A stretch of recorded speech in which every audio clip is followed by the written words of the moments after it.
Seat లెక్క తేలినా ఏ నియోజకవర్గాల్లో పోటీ చేస్తామనే క్లారిటీ లేక జనసేన కేడర్ గందరగోళం ఎదుర్కొంటోంది. ఇన్నాళ్ళు ఎన్ని సీట్లు ఇస్తారనే కన్ఫ్యూజన్ ఉండేది.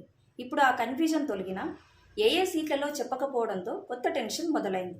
ఏ నియోజకవర్గం నుంచి ఏ పార్టీ పోటీ చేసేది తెలియక రెండు పార్టీల్లోనూ నేతలు అయోమయ పరిస్థితినే ఎదుర్కొంటున్నారు. టీడీపీ జనసేన కూటమి తొలి జాబితా ప్రకటన తర్వాత కూడా రెండు పార్టీల్లో కొత్త టెన్షన్ మొదలైంది. జనసేన పార్టీకి 24 అసెంబ్లీ 3 పార్లమెంటు స్థానాలను కేటాయిస్తున్నట్లు టీడీపీ అధినేత చంద్రబాబు ప్రకటించారు.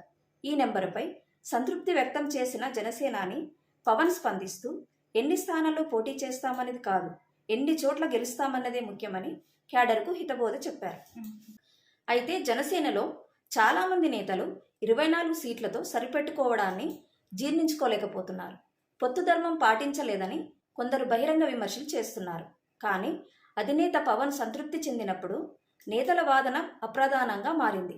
అయితే 24 సీట్లలో పోటీ చేస్తామని ప్రకటించినా ఏ నియోజకవర్గాలు పోటీ చేస్తారో చెప్పకపోవడంతో జనసేన పార్టీలో కొత్త కన్ఫ్యూజన్ ప్రారంభమైంది.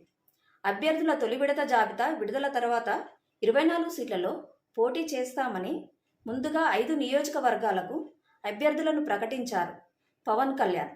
2 రోజుల్లో మిగతా లిస్టు కూడా ఇచ్చేస్తామని చెప్పారు. ఇదే తొలి జాబితా విడుదలై 2 రోజులైనా ఇప్పటి వరకు 18 నియోజకవర్గాలపై స్పష్టత లేకపోవడంపై విస్తృత చర్చ జరుగుతుంది.